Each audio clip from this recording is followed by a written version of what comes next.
Millionaire invites ex to his wedding to see her cry, but she arrives with his triplets. The luxurious Holy Trinity Cathedral in New York City was filled with influential guests that spring morning. Flashbulbs discreetly captured what would be the wedding of the year. Richard Bennett, a 35-year-old New York businessman and owner of Bennett Developments, waited at the altar impeccably dressed. His cold eyes scanned the guests with the same calculating precision that had helped him build a real estate empire from nothing. By his side, Victoria Ashford smiled radiantly. The socialite from a traditional family displayed an exclusive dress and a triumphant expression. The wedding wasn't just the union of two hearts, but a perfect business alliance.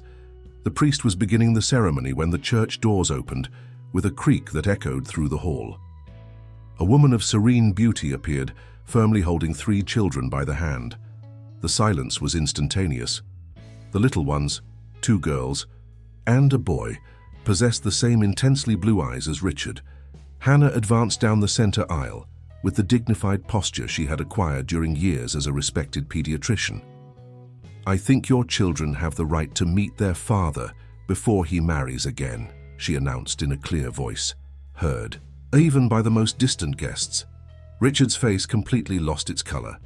Victoria let out a sigh of indignation, while Margaret Andrews, Richard's business mentor, rose from her seat with a furious expression.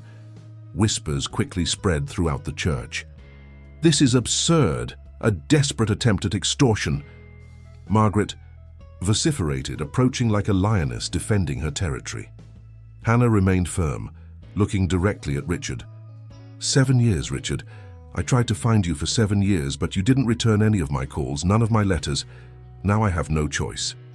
The triplets, Sophia, Beth, and Andrew, curiously observed the pale man at the altar, who returned, their gaze with a mixture of shock and disbelief. The businessman who controlled every aspect of his life felt the world crumbling beneath his feet.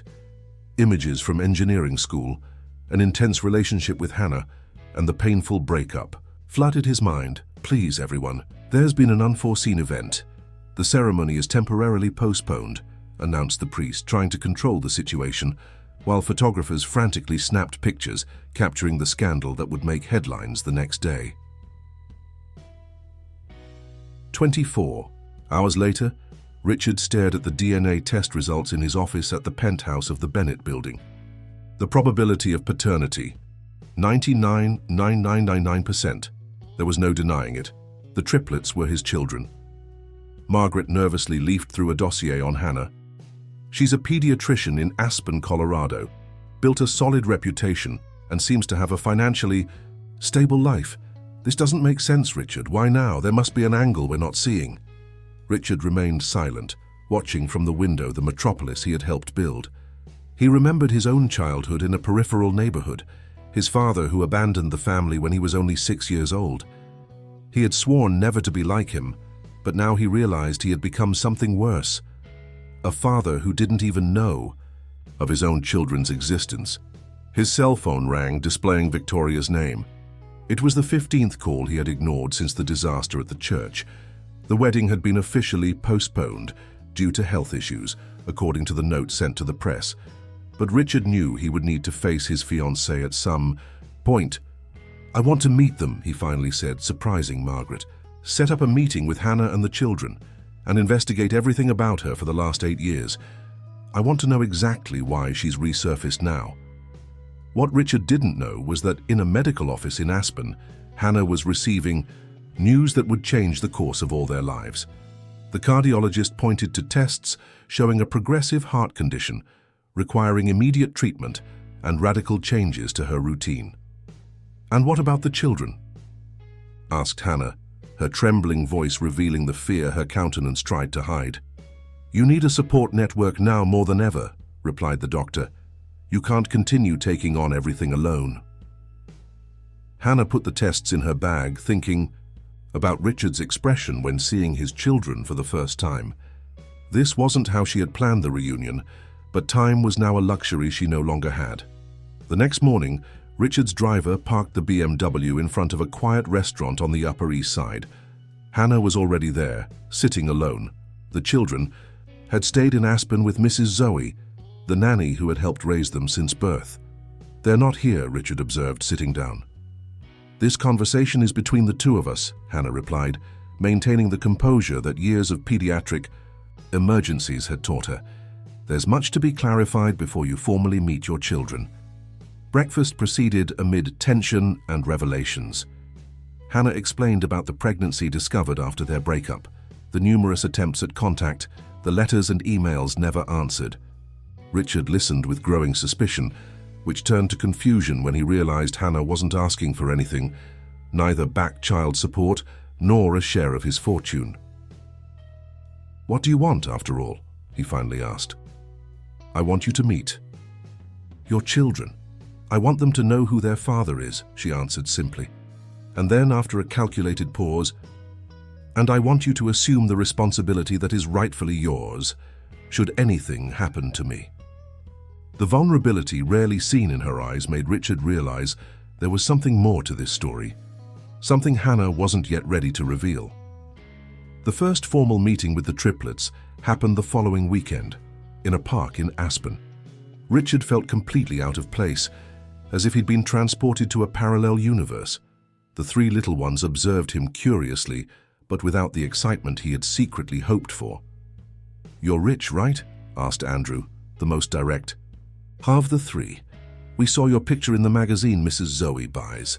"Andrew," Hannah gently reprimanded.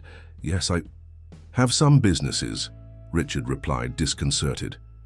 Sophia, the most sensitive, maintained her distance, partially hiding behind her mother. Beth, on the other hand, studied him with surprising intensity for a 7-year-old child. "Why did you never come visit us before?" questioned Beth, with the frankness that only children possess. The question hit Richard like a punch. He realized he wasn't prepared for that moment, for answering questions that required an honesty he wasn't sure he possessed. "I didn't know you existed," he answered truthfully, but immediately realized that sounded like an accusation against Hannah. "Mom said you were very busy building buildings," commented Sophia, speaking for the first time, "and that you probably didn't receive the letters she sent." Richard shot a confused look at Hannah, who maintained a neutral expression.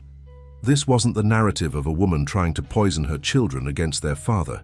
Something was wrong with this story, and the suspicion that Margaret might be involved began to grow in his mind. The afternoon progressed with hesitant conversations and uncomfortable silences. Richard discovered that Andrew loved chess, that Sophia had a talent for painting, and that Beth dreamed of becoming a scientist. Small fragments of the extraordinary people his children were becoming without his knowledge. When the visit ended, Richard returned to New York with more questions than answers. In the luxurious penthouse he called home, he found Victoria waiting, a glass of whiskey in hand and fury in her eyes. "3 children, Richard? 3? And you expect me to simply accept this?" the socialite vociferated, throwing on the table a gossip magazine with a photo of him in the park with Hannah and the triplets. "I'm going to become stepmother of the year, is that it?" The discussion that followed revealed the true nature of their relationship, a partnership of convenience devoid of the genuine affection Richard had briefly experienced with Hannah years ago. When Victoria threatened to cancel the planned business merger with her father, Richard realized how much his life had become a complex business transaction. The next morning, Margaret entered the office with a red folder. "I got what you asked for. All of Hannah Adams's medical records from the last 6 months." Richard hesitated before opening the folder. Something within him questioned the ethics of that invasion of privacy, a new feeling for someone accustomed to obtaining any information necessary to close his deals. When he finally read the documents, his world collapsed for the second time. In a few days, the diagnosis of hypertrophic cardiomyopathy, the treatment recommendations, the uncertain prognosis. Hannah wasn't after money or revenge. She was trying to secure a future for her children.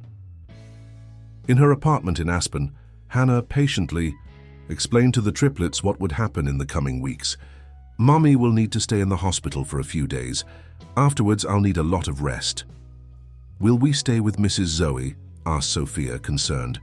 "Actually," Hannah hesitated, "you'll spend some time getting to know your father better." The bull. Silence that followed revealed more than words. The children had created their own narratives about their absent father, and now they would need to confront reality. Hannah only hoped she had made the right choice by bringing Richard back into their lives. Aspen's Winter Festival was approaching, a time the triplets adored. Hannah wondered if she would be able to attend this year, or if, for the first time, she would miss seeing her children's bright eyes as they watched the lantern parade that illuminated the mountain town on the coldest night of the year.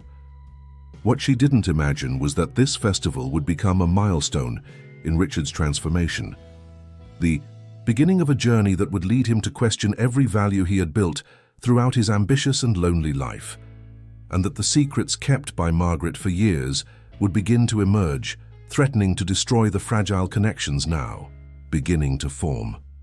Richard disembarked from his private helicopter at the Aspen heliport with the feeling of entering unknown territory. The mountain town, with its European-style buildings and cold climate even on that spring afternoon, seemed a parallel universe to the concrete New York he had helped build. At the local medical center, Hannah was finishing organizing her medical leave. The hypertrophic cardiomyopathy required surgical intervention in the coming weeks, and she had finally accepted reality. She would need help caring for the triplets during her recovery. "Are you sure?" asked Martha, the head nurse and longtime friend, trusting the children to a man who doesn't even know their routine. "I have no choice," replied Hannah, putting the documents in her bag. "And besides, he's their father. He needs to learn at some point." In the small wooden house that Hannah had bought with her savings years ago, Richard waited uncomfortably in the living room. The triplets observed him curiously, maintaining a safe distance. "The chocolate milk has to be with warm milk for Sophia, otherwise she won't drink it," explained Mrs. Zoe, the lady who helped Hannah with the children. "Andrew doesn't eat anything. Green and Beth is allergic to seafood and peanuts." Richard tried to process the flow of information about schedules, medications, school activities, and particularities of each child. His brain, accustomed to memorizing details of million-dollar contracts, seemed incapable of registering something as simple as bath time. "Are you really going to stay with us while Mom is in the hospital?" asked Andrew, interrupting the nanny's explanations. Richard hesitated. He had planned to take the children to his apartment in New York, where he would have the staff structure to help him. The idea of staying in that modest house far from his comfort zone wasn't in his plans. "Actually, I thought you might like to see where I live," he finally responded. "I have a large apartment in New York with a view of Central Park." The tight children's eyes widened, but not with the excitement Richard had expected. "But what about school?" questioned Beth, practical as always. "And the Winter Festival? We'll miss the rehearsals for the performance." Richard frowned, confused. "Festival? It's the most important event of the year," exclaimed Sophia, finding courage to speak directly to him for the first time. "Each class performs a dance. There's a lantern parade, hot chocolate in the plaza. Everyone participates." Hannah entered the room at that moment, catching the end of the conversation.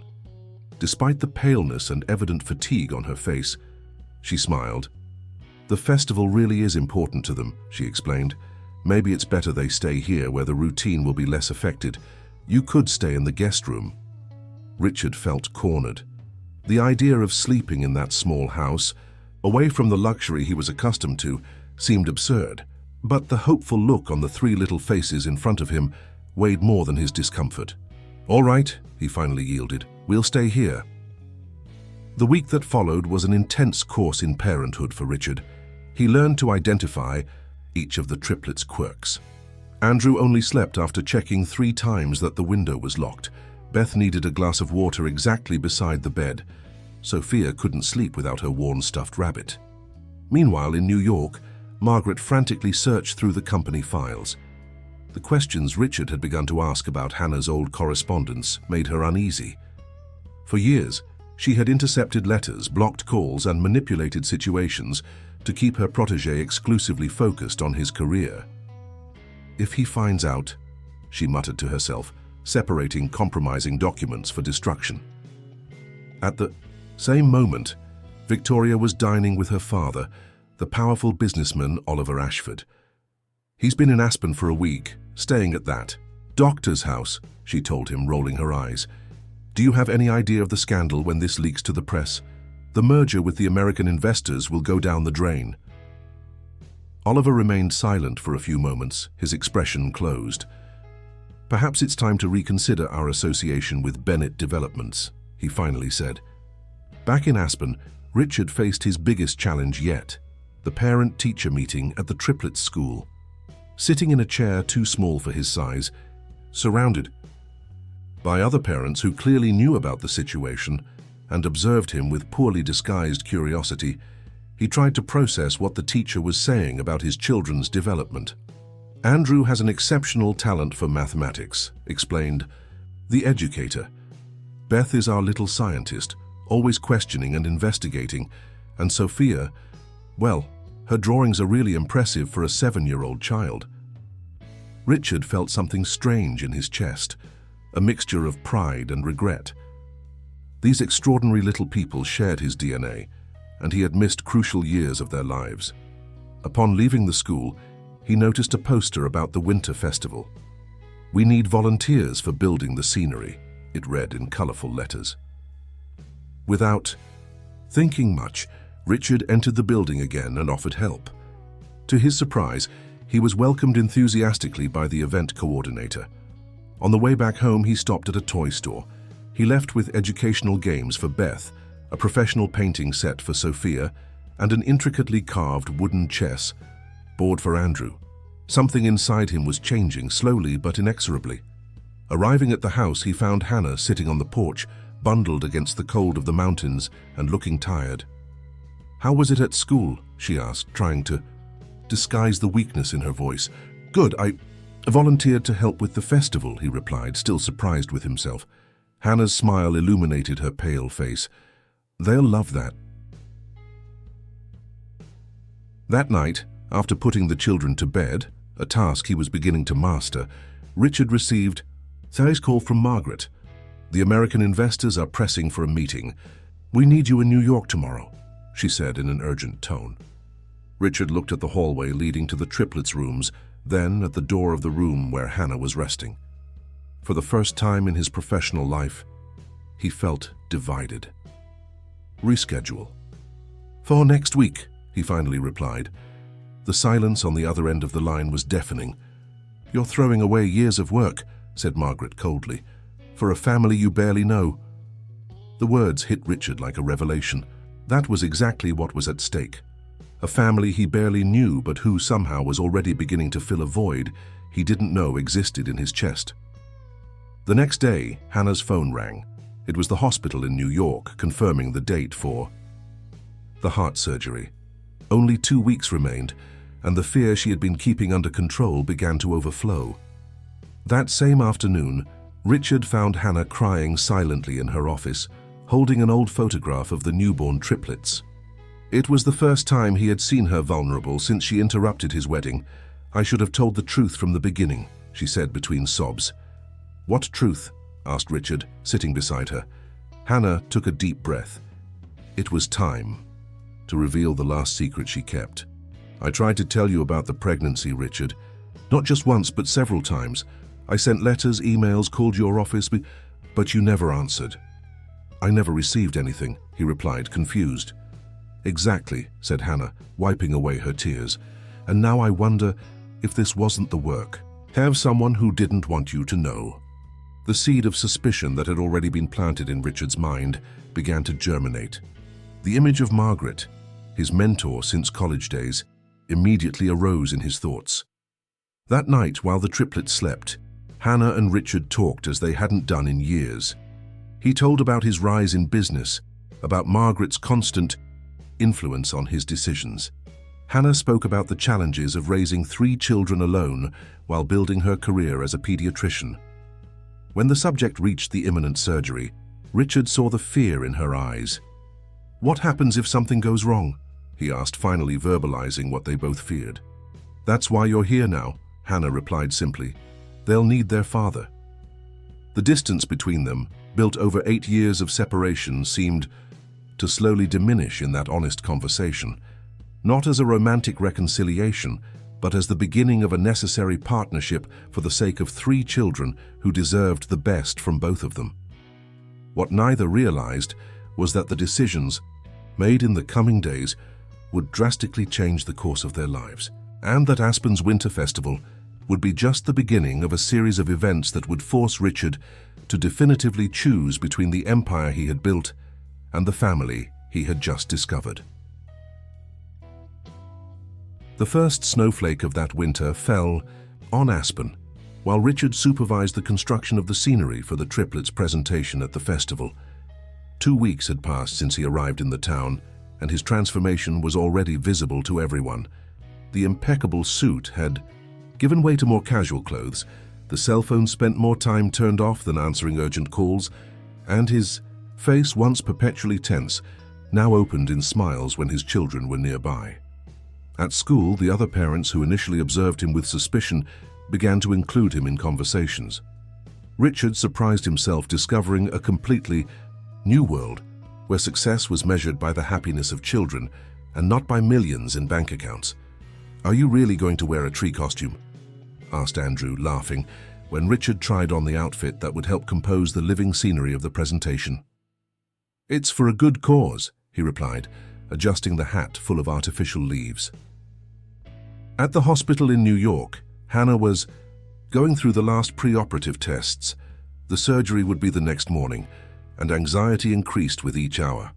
The procedure to correct hypertrophic cardiomyopathy wasn't simple, and recovery would be long. "Are the children doing well with their father?" asked the cardiologist, Dr. Robert, who knew the situation. "Surprisingly, yes," replied Hannah with a tired smile. "He has been trying very hard." Upon leaving the hospital, an elegant figure approached her in the parking lot. Margaret Andrews, impeccable in her grey suit, blocked the path to the car. "We need to talk, Dr. Adams," she said coldly. Hannah felt her heart accelerate. Not a good idea in her condition. "We have nothing to talk about, Ms. Andrews." "On the contrary, we have 8 years of interference to discuss," retorted Margaret, handing her an envelope.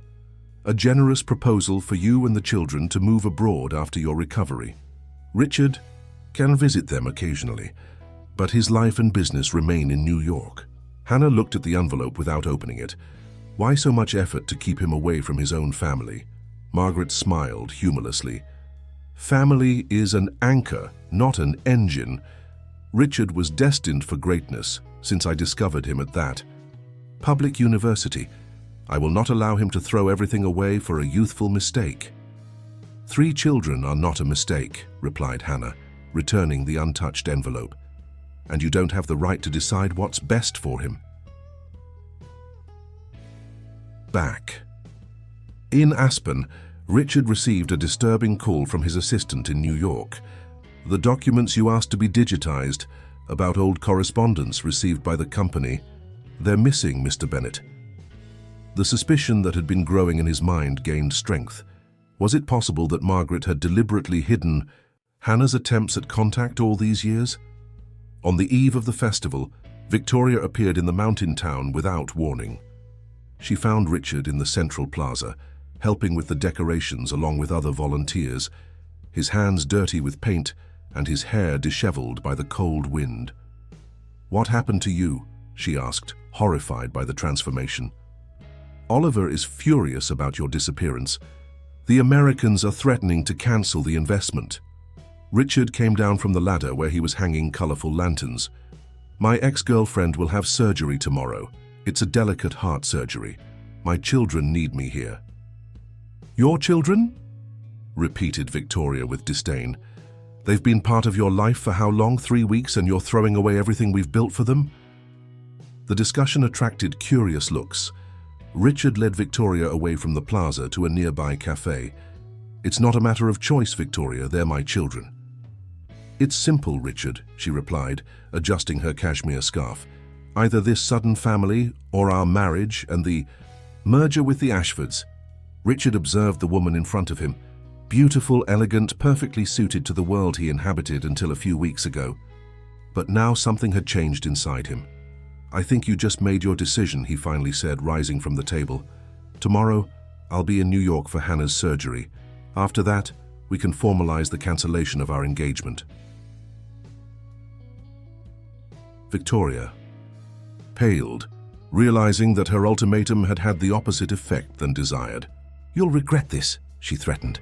"When this little family soap opera ends, there will be no place for you to return to." The next morning, before departing for New York, Richard helped the triplets prepare to stay with Mrs. Zoe during his absence. "When is Mom coming back?" asked Sophia, the concern evident in her blue eyes, so similar to his. "In a few days," replied Richard, kneeling to be at her height, "and I'll be with her at the hospital, ensuring she receives the best possible treatment." "Do you promise to call every day?" insisted Andrew, trying to hide his fear behind a serious expression. "Twice a day," assured Richard, surprising himself with how important these little people had become in his life in such a short time. Beth, always the most direct of the three, took a drawing from her backpack. "I made this for you to take to Mom at the hospital." It was a colorful illustration of 5 figures holding hands. Hannah, Richard, and the triplets, all smiling under a bright sun. At the top, in childish letters, it read, "Our family." Richard felt a lump in his throat. He carefully placed the drawing in his folder, promising to deliver it as soon as Hannah woke from surgery.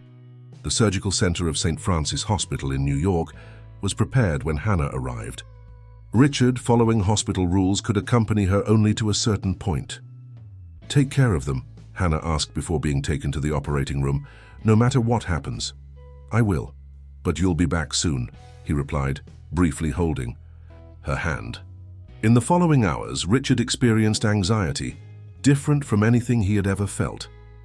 It wasn't like waiting for the closing of a big contract or the result of a billion-dollar negotiation.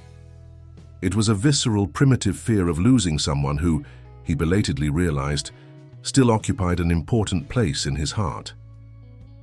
In the middle of the endless wait, Margaret appeared at the hospital. "I came to show support in this difficult moment," she said with a smile that didn't reach her eyes. Richard accepted his mentor's presence with reservations. The suspicions he had been harboring still had no confirmation, but the feeling of betrayal was growing stronger. When Margaret left to get coffee, her cell phone, forgotten on the armchair, lit up with a notification. Richard didn't intend to invade her privacy, but the name Hannah on the screen instantly captured his attention. It was an old email, retrieved from the archive, dated 8 years ago. "Richard, I need to talk to you urgently about something that will change our lives. Please call me as soon as you receive this message, Hannah." With trembling hands, Richard opened more messages in the history. Dozens of emails from Hannah, all marked as read, none answered. The confirmation of his suspicions was there, on his mentor's cell phone screen. When Margaret returned with the coffees, she found Richard standing, his face transformed by contained fury. "You knew," he accused her, his voice low but charged with anger. "You knew about Hannah, about the pregnancy, about my children. And you hid everything from me." Margaret's mask of serenity momentarily fell. "I did what was necessary. You had a brilliant future ahead. You couldn't throw it away because of an unwanted pregnancy."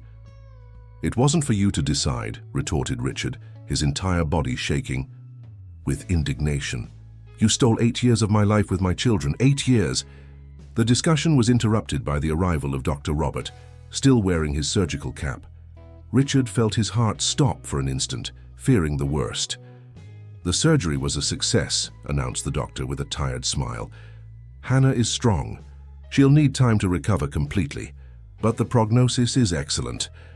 The relief that flooded Richard was so intense it almost made him lose his balance. When he turned to share the news with Margaret, he realized she had disappeared, taking with her the evidence of her betrayal. In the days that followed, as Hannah began her recovery in the hospital, Richard divided himself between New York and Aspen. The triplets, anxious with the approach of the festival, needed him for the final rehearsals and, at the same time, wanted constant news about their mother. It was during one of these helicopter trips between the two cities that Richard made his decision.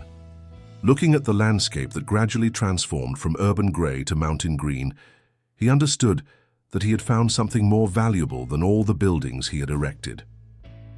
When Hannah finally was discharged, a week later, Richard took her back to Aspen. Recovery would be long and she would need constant care. "I don't want to disrupt your life," Hannah said weakly during the trip. "You can return to New York after the festival. I've always taken care of the triplets alone." Richard remained silent for a few moments, observing the winding road that led to the mountain town. "What if I don't want to go back?" he finally asked. Hannah's surprised look briefly met his. "What do you mean?" "It means that maybe my place isn't there anymore," replied Richard, surprising himself with the clarity of that newly discovered certainty. On the night of the winter festival, as colorful lanterns illuminated the town and the triplets prepared for their presentation, Richard Bennett, the powerful businessman who had built a real estate empire, wore a ridiculous tree costume and felt strangely at peace. What none of them could foresee was that that night of celebration would be just the beginning of a new journey, and that the secrets revealed and the choices made in those winter days would forever transform the destiny of that newly formed family, proving that some bonds, even when late, can be strong enough to withstand any storm. On that cold July night, Aspen's Winter Festival reached its peak. The central plaza was filled with residents and tourists enjoying the spectacle of lights and performances. Richard, inside his tree costume, watched the triplets dance with their classes, perfectly executing the choreography rehearsed for weeks. Hannah, still recovering from surgery, watched everything from a special chair in the front row, bundled against the intense cold of the mountains. Her face, although pale, radiated happiness seeing her children shine on stage. At the end of the children's presentations, it was tradition for each family to build a paper lantern for the great night parade. Richard helped the triplets build theirs, carefully following Andrew's instructions, who knew every detail of the process. "You have to make a wish when you light the candle," explained Sophia seriously. "It's the most important part of the tradition." When the time came to light the lanterns, the four, Richard and the three little ones, gathered around the delicate paper object. Hannah watched them with tears in her eyes, moved by the scene she never imagined witnessing. "What do we wish for?" asked Richard, unsure of the protocol. Beth, always practical, replied, "That Mom gets well soon, of course." The four closed their eyes in unison as the small flame illuminated their faces at the beginning of the night. In that simple moment, Richard felt part of something greater than any skyscraper he had ever built. The lantern joined hundreds of others in Aspen's night sky, creating a spectacle of lights that enchanted everyone. Richard had his arm around Hannah, who watched emotionally the starry sky dotted with small colored lights. "Thank you," she whispered, "for being here with them." "I'm the one who should thank you," replied Richard, "for giving me a second chance to meet them."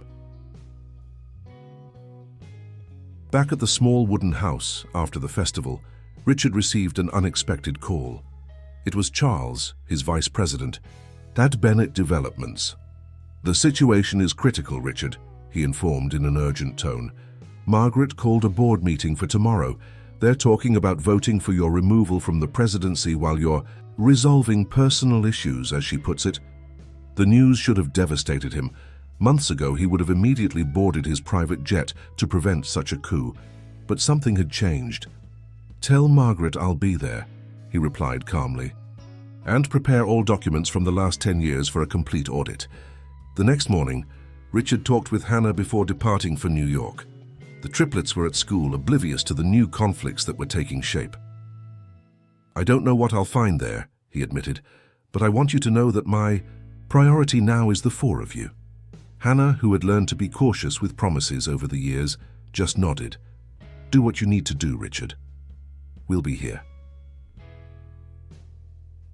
Bennett Developments headquarters occupied 15 floors of an imposing building in New York's financial center.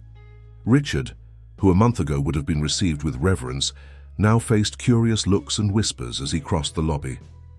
In the meeting room on the top floor, Margaret presided over a table full of suited executives.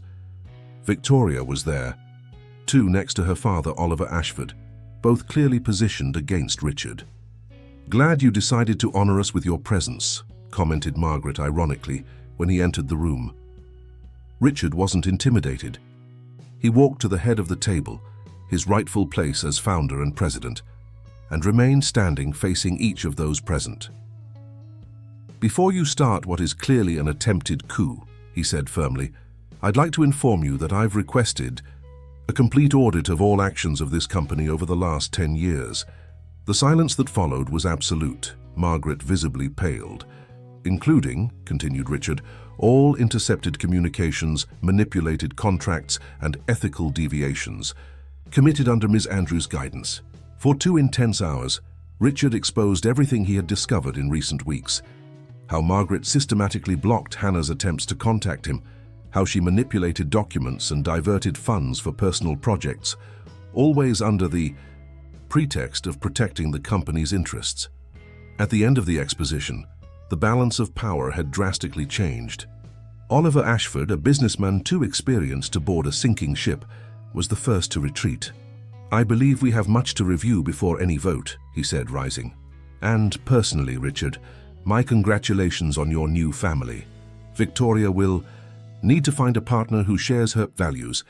Margaret, abandoned by her allies one by one, remained seated as the room emptied. When only she and Richard remained, the mask of coldness finally fell. "You were like a son to me," she said, her voice trembling. "Everything I did was to protect your future."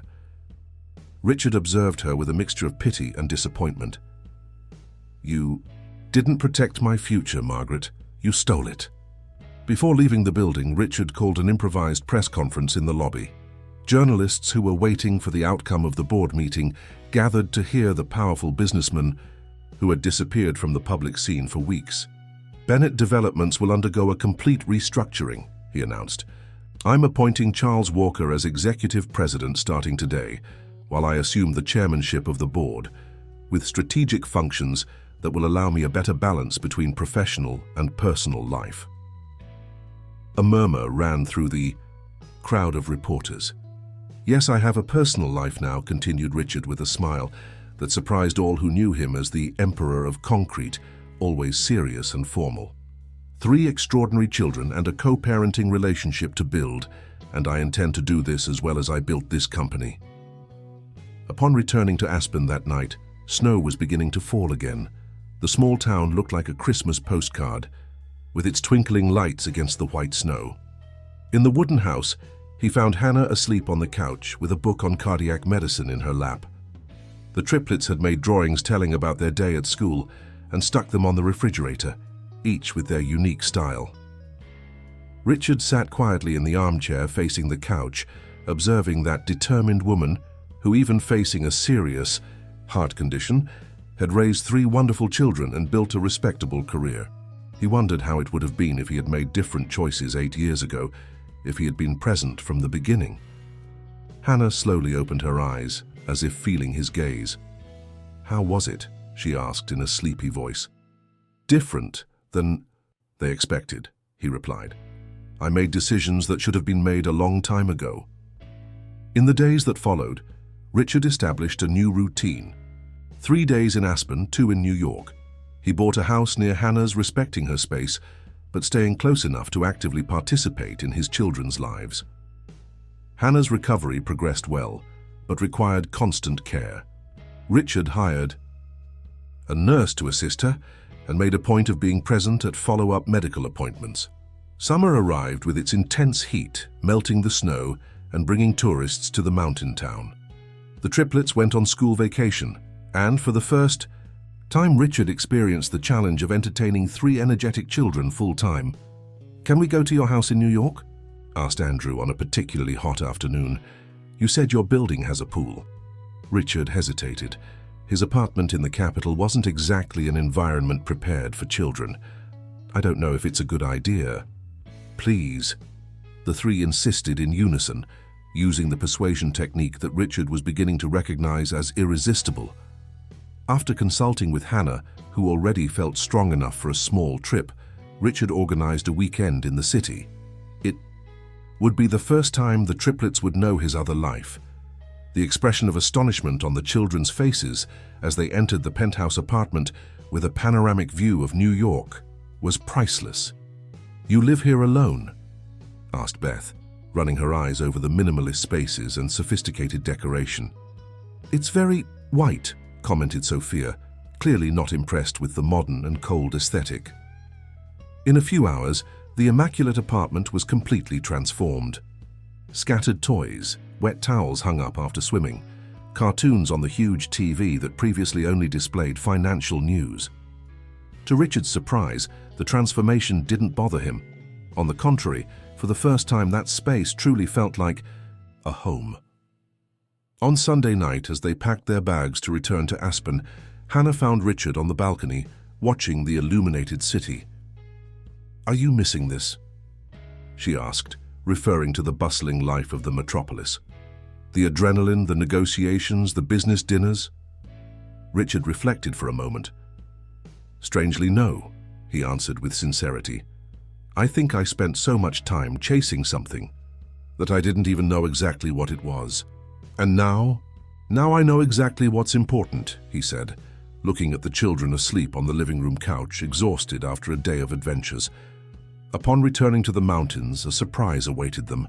Margaret was staying at the best inn in town and had left a message asking to meet with Richard.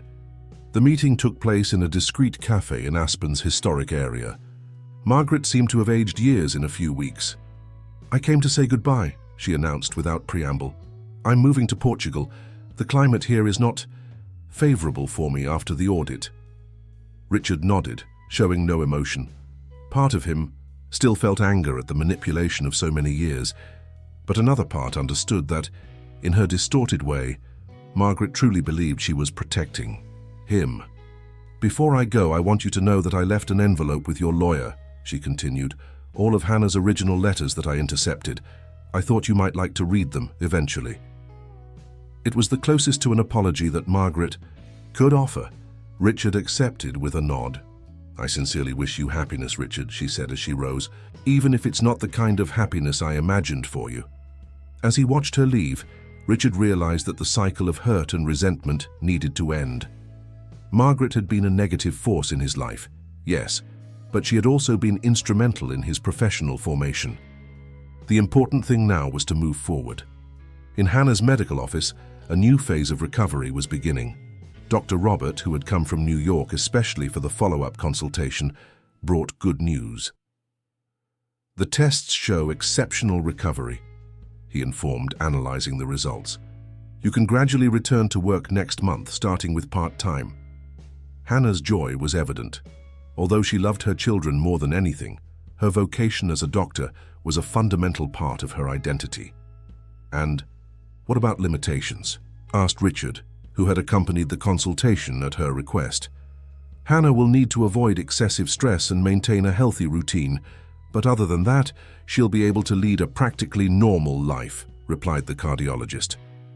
"Of course, with regular monitoring."